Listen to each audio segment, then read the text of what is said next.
আজকে বাবার বাড়ি যাব, সেজন্য সকাল সকাল ঘুম থেকে উঠেই ভোর থেকেই শুরু করে দিছি নামাজ কালাম পড়ে, কোরআন শরীফ পড়ে।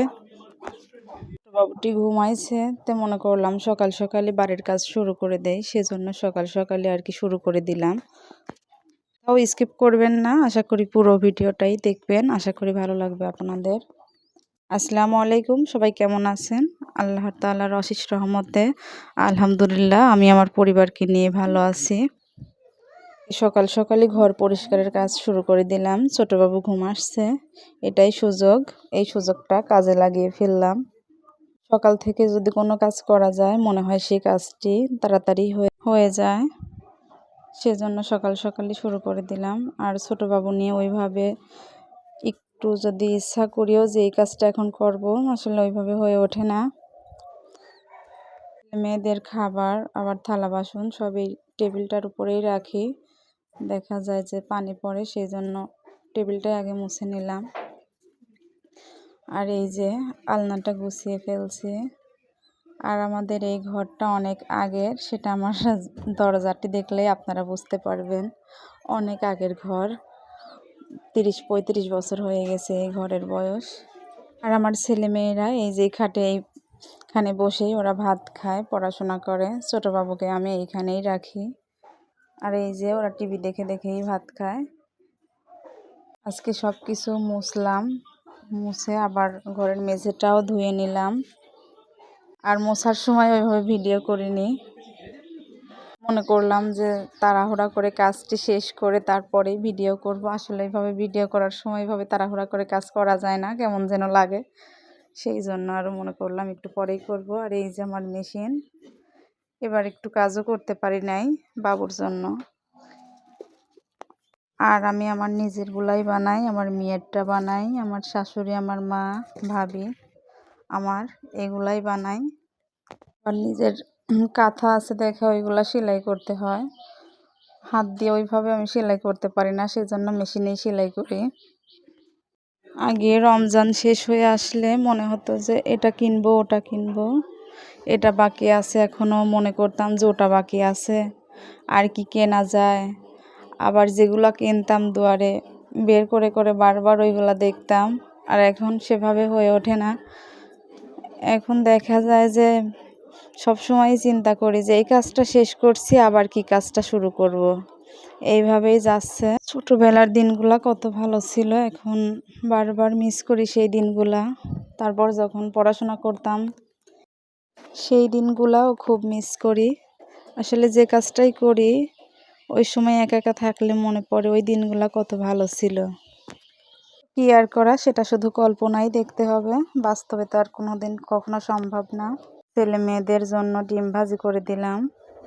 রাতে মাছ রান্না করছিলাম, তো মাছ রান্না ওরা খাবে না, বললো যে আম্মু এটা খাবো না, তো সেই জন্য আমি মনে করলাম যে না, ওদের পেটই ভরবে না, সেই জন্য আর কি 2টা ডিম ভাজি করে নিয়ে আসলাম। আর ছোটো ছেলের জন্য, ওর জন্য ডিম একটা সিদ্ধ দিছি, তো একটু পর খাওয়াবো, দেখি ওদের সাথে একটু ভাতই খাওয়াই দিব আজকে। আর আমাদের এই গ্রামে আমনের চাউলের ভাত আমরা খাই, সেজন্য একটু লাল ভাত। আর এই যে বিড়াল, এই বিড়ালটাকে আমার ছোট ছেলে অনেক পছন্দ করে, শুধু মানে বারবার ডাকে, অন্য কাউকে ডাকতে পারে না কিন্তু একে ডাকে, ধমক দিয়ে দিয়ে ডাকে। আরে কোথাও মানে ওঠে না, খাবারের কাছে ওইভাবে যায় না, সভ্য আছে। আর এই যে খাবারটি বেড়ে দিছি, আমার মেয়ে অনেক ভালো আছে, খাবারটি শুধু বেড়ে দিলে পরে হাত দিয়ে উঠায় দেয়, ও খায়, ওর ভাইকে উঠায় দেয়। মাশাআল্লাহ অনেক কাজে আমাকে সাহায্য করে। 3টা সন্তান নিয়ে দুপুরে আবার এক্সট্রা করে রান্না করতে হয়। দুপুরের রান্নাটা আসলে আমার পাস ছাড়তেছে না। আমাদের এমনিতেও দুপুরে রান্না করতে হয়, আবার এই রমজানেও দুপুরে রান্না আমার পিছু ছাড়েনি। ছেলে মেয়েদের জন্য দুপুরে প্রতিদিন রান্না করি, তরকারি বানাই। মনে করছিলাম রোজার মাঝে অত ঝামেলা হবে না, একটু শান্তি করতে পারবো, দুপুরে রান্না তো আর করতে হবে না, কিন্তু না, দুপুরের রান্না আমার পাস তো ছাড়ছেই না। আর আজকে বাবার বাড়ি যাব বিকেলে, সেই জন্যই তাড়াহুড়া করে সব কাজ শেষ করে নিয়েছি। আর আমি 1 সপ্তাহ ধরেই সব কাজ করছি একটু একটু করে, যেহেতু ছোট বাবু নিয়ে সব কাজ 2-1 দিনের মধ্যে করা সম্ভব না। সেই জন্যই আজকে বেশি ঝামেলা না করে ফ্রিজে পুঁটি মাছ ছিল সেইগুলাই বের করছি, ভাজি করে দেব যেন তাড়াতাড়ি হয়ে যায়। এদিক ছেলে মেয়েদেরকে খাওয়াই দাওয়াই ঘর বাড়ি পরিষ্কার পরিচ্ছন্ন করে তারপর আবার কিছু কাপড় চোপড় কেচে দেব। ছোট বাবুর কাচবো, বড় বাবুর কাচবো কয়েকটা, আর মেয়েরটা আগেই কেচে রেখেছি। ছোট বাবুর কাপড় চোপড় প্রতিদিনই কাচতে হয়, 3টাই ছোট বাবু, সেজন্য আর কি 3জনের কাপড় চোপড়ই কাচতে হয় প্রায় সব দিনেই। আমার কাচতে হয় কাপড় চোপড়, সেজন্য কাপড় চোপড় কাচার আর বেশি ঝামেলা নেই। অল্প অল্প প্রতিদিন কাচতে কাচতে কাচাই শেষ হয়ে গেছে। আর মেয়েদের বাবার বাড়ি যাওয়ার আগে সব মেয়েদেরই কাজ একটু বেশিই থাকে। দেখা যায় যেগুলো নিয়ে যাব সেগুলো গোছানো, আবার সংসারের সব কিছু গুছিয়ে রেখে তারপর যেতে হয়। আর এক জায়গায় বের হওয়ার আগে যে কতটা ঝামেলা হয় তা একটা মেয়েই জানে।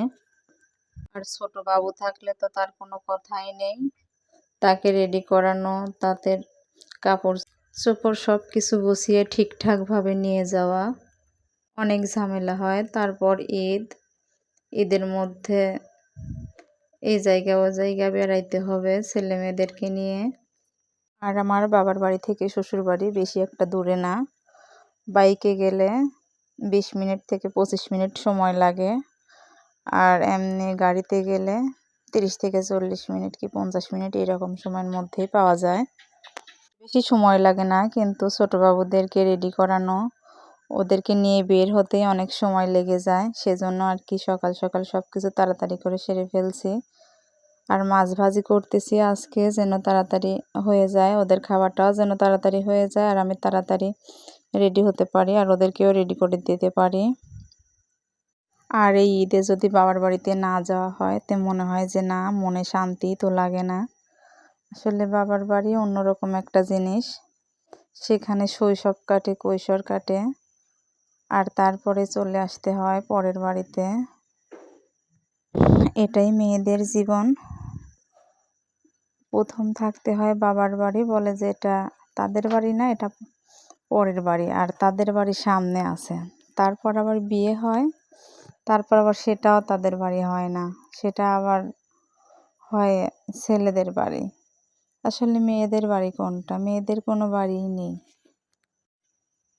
আমার ভিডিওটি আপনাদের কাছে যদি কোথাও কোনো জায়গায় একটু অংশ ভালো লেগে থাকে তাহলে প্লিজ লাইক করবেন, কমেন্ট করবেন এবং সাবস্ক্রাইব করবেন। আর এদিকে আমার ছেলে এই যে তার শখের বাড়ি বানাচ্ছে, ঘর উঠাচ্ছে।